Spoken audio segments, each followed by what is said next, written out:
Hey, mister. It is not December. It's not December. It could be, though. It looks sunny outside, and it's in Georgia, so it's not all snowy. So it is May 15th, I believe. May 15th. May 15th, 2022. What? Did I just run over an animal? Oh my God. Did I run over a squirrel? I hope not. Poor little guy.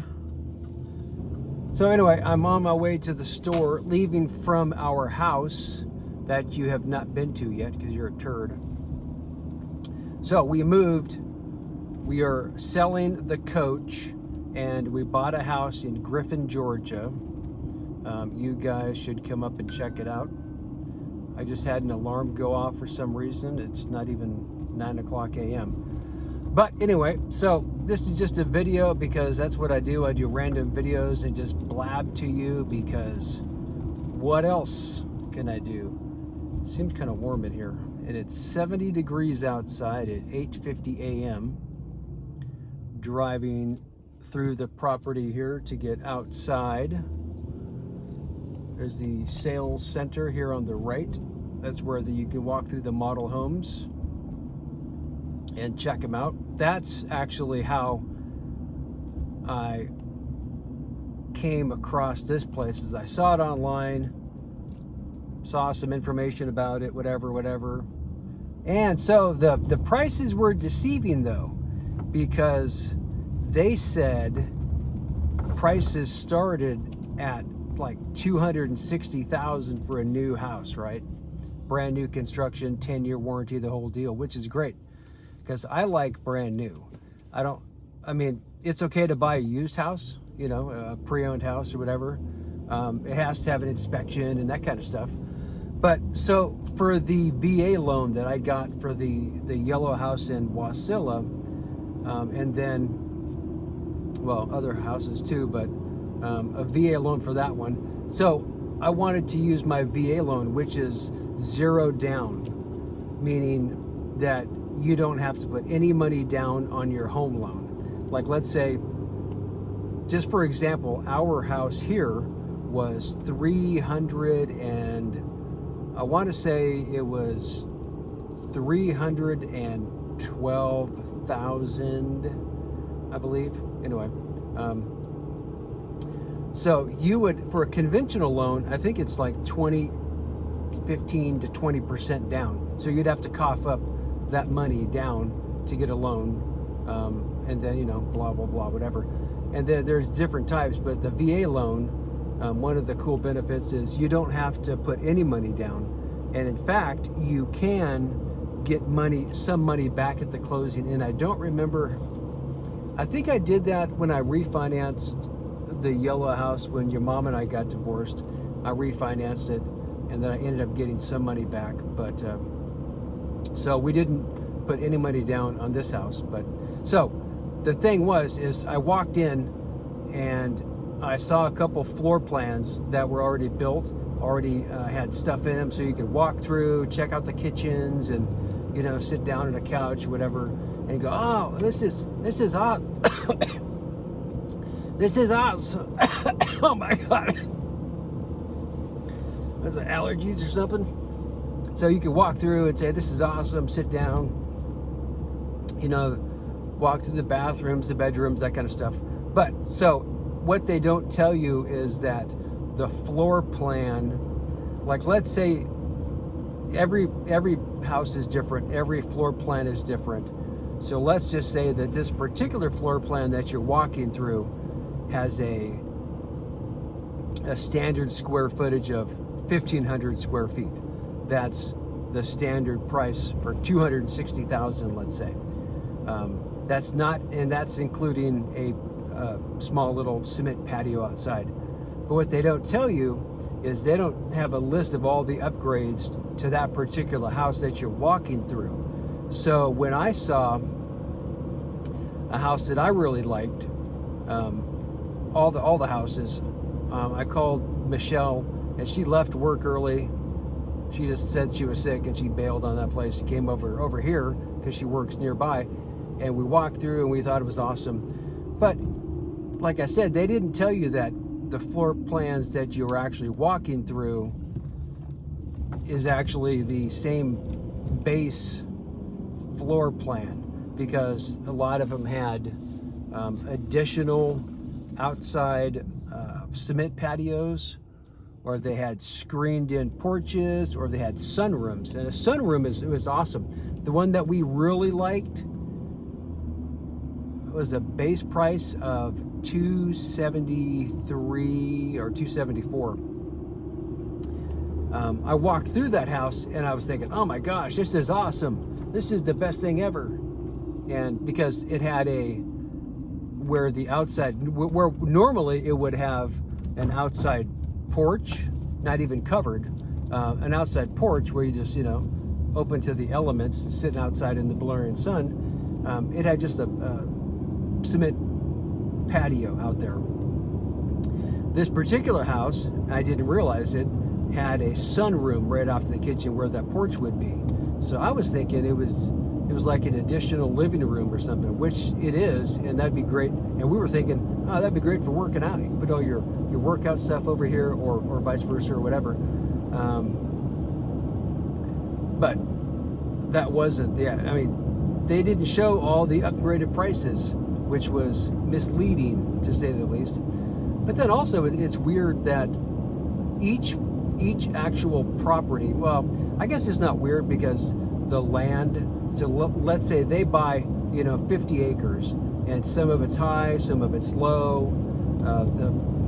The size house that can go on that property due to how big it is or how small it is varies. So what they do is they also charge, not only do they charge a base price for the house, then of course for the base square footage and the standard features of carpet or floor or whatever, but they also upcharge, you pay additional for the property.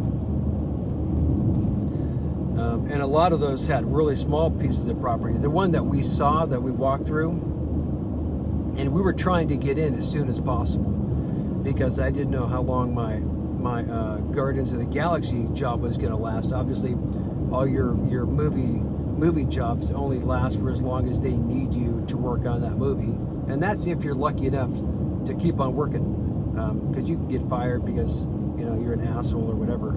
But so I knew that we wanted something as soon as possible, and we had to qualify to get the loan, and then you have to qualify prior to, pre-qualify, and then you have to stay employed and that kind of stuff, and then you have to, at the end, before you close, they've got to do like an employment check or something to make sure that you're still working and you're not like a bum on the street. So we wanted to make sure things went by fast.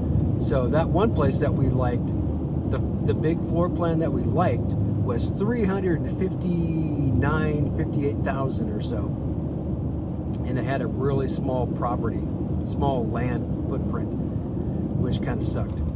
But then we saw this other place that was already, it was the last house that was built in this one cul-de-sac, which is the house that we bought, and it's on kind of like on a corner of the cul-de-sac that overlooks this area, which I thought was awesome. So it's a little bit smaller of a house, but it has a really big yard, and it does have upgrades that I wouldn't have chosen. We were thinking about just getting whatever house, the base house that we liked, and not having any upgrades at all, because you don't need floor tiles or whatever, the fancy cabinets or whatever. But we were going to do that, but that would have taken 3, 4, 5, 6 months to actually build it, and I was concerned that my Guardian's job's not going to be there, so they're not going to like that. So we ended up getting this one house that has a super nice yard. Of course, it's a brand new grass, so Bella can't go out there and run around because she'll tear it up yet. you know, but once it's established, then she'll be able to play there more. Anyway, so that's a quick video about just me blabbing, because that's what I do. Name's David Aragon. I'm your father. My telephone number is blah, blah, blah. You know it, but you never use it. So anyway, I love you. I'm here at the store. I needed to get some stuff, so I wanted to just blast a quick video to say that I love you. I'm proud of you and hope you guys are doing awesome. I love you very much. I love you, love you, love you, love you, love you, love you. Love you. Bye. Alrighty, it's me again, David, your father. And just as I was ending the other video that I made, as I was pulling into the store, I spent $177 on crap at Walmart. Good Lord, everything's fucking ripoff. Anyway, obviously they didn't have everything that I wanted, of course. But anyway, so I thought of a good idea for a video, and then I was thinking, oh, well, I'll just make another video when I leave. But now I forgot what it was. So let me see. What could it have been? Something to do with the house, or... Oh, no. It was brakes. I actually, so I've owned Lord knows how many cars, right? From a VW. My very first vehicle that I bought with my own money was a VW Rabbit. It was like a brown, goldish color, I think. I want to say it was a 4-door, but it might have just been a 2-door. I don't even know if they made 4-door Rabbits, but it was a VW Rabbit. I thought the VW Scirocco was cool, because even back then I think VW and Porsche was somehow related or something, or maybe somebody made a comment about the VW Scirocco or whatever it is called. But I thought that was cool. But anyway, in Sitka, Alaska, my very first car when I was 16 was a VW Rabbit. Dark tan, maybe a khaki color, maybe a light brown. And I think that I actually ended up putting in small size home speakers like my Bose 301s in the car, because it had crappy speakers, of course, but they just laid in the back or whatever. And that was when I was 16 in Sitka, Alaska, and I worked at C-Mart. I was a produce guy at C-Mart. Had a lot of fun at that job, and that was terrible. I remember working nights, or no, not nights, it was early in the morning. I would get there at 6 a.m. and I would leave at 2, and I would drink an entire 6-pack of Pepsi during my shift, which was crazy. I wonder if I gained a lot of fat. I don't know. I remember I had a picture of your mom took a picture of my butt when I was putting my guitar away, and I was thinking, oh, my butt looks pretty good in those jeans. I didn't have much of a butt, but I was like really thin. I think my jeans back then were 30-30, so I must not have had any body fat, I guess, or not as much as I do now, obviously, because I wear 32-30, and 32 is kind of big sometimes. But anyway, I wonder, looking back, I wonder if during that period of time when I drank at least 6 sodas in a day, if I gained a bunch of fat or whatever. But anyway, so the moral of this entire story, my rambling, was that I did my brakes for the very first time ever. I did my own brakes on my 2013 Porsche Cayenne, and because the sensor went off. The brake sensor went off, which means your brake pad. So the sensor is snapped onto the brake pad, one of the brake pads, and together they squeeze on the rotor. And once the brake pad that has a sensor on it wears down enough, it touches and it wears down that pad, so the warning light goes off. And it was, I had to, like, oh my gosh, I've got to buy the brakes and then have the brakes done at a shop. Well, then I looked on YouTube, and it looked fairly simple to do, and it actually was. I was really surprised. I bought a 14 millimeter spline socket, which is the head, instead of like a Phillips head or a flathead or a, you know, hexagon or whatever. It was a spline. It has like 8 lines in it or whatever. And I bought that off Amazon. I bought a measuring tool to measure my caliper, the rotor thickness. I did not change the rotor, but that would be totally easy too, I think. Probably have to take a little mallet to bang it off the hub itself, but it looks really fairly easy. So yesterday, the 14th, I believe, May 14th, 2022, was the very first time I've ever done my own brake pad change. And the first one, the driver's side front, I was, you know, apprehensive. And then by the time I got to the second, that was okay. But then on the back, it was a lot easier on the back. Smaller brake pads, a different design. They're a lot easier to get to. But it was really easy, actually. I mean, really surprised it was kind of hot and muggy outside. I was working in the garage, but I would suggest that you, if you want to, you could do your own brakes.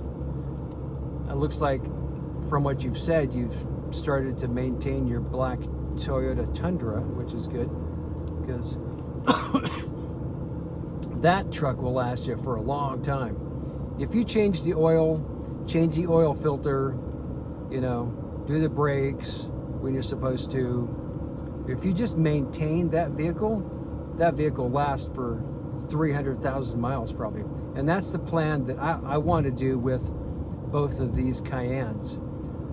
I bought a motorcycle because I was driving to and from work when I was working on the show P-Valley out in Covington. It was back roads, and it's really relaxed. You know, driving a vehicle is like easy. You just kick back, you're sitting down, you've got air conditioning, there's no wind in your hair, you don't have to worry about rocks, and you could almost be asleep and still drive down the road. Not safe, of course, but as you've probably done before, you could be really, really sleepy and drive a vehicle and hopefully get to your destination. There's not much mental drain. With the motorcycle, you always have to be alert. Oh God, I think I killed that squirrel back. No, oh no, that was a different one. That was a different squirrel, because I think I might have hit something on the property. Anyway, so on a motorcycle, you have to be alert. So it's more mentally draining because you're upright, you're out in the elements. You've got to always keep a lookout on the road for anything like a rock. Kind of even a small rock could hit your front tire and make you do a shake or a shimmy or something. So you've got to be alert. So I would say, if you had to gauge like a 1 to 10 gauge driving a vehicle for alertness, you could be down. So 0 is asleep, 10 is super crazy, wide-eyed, all sorts of crazy with your hair on fire, you know. That's a bit extreme.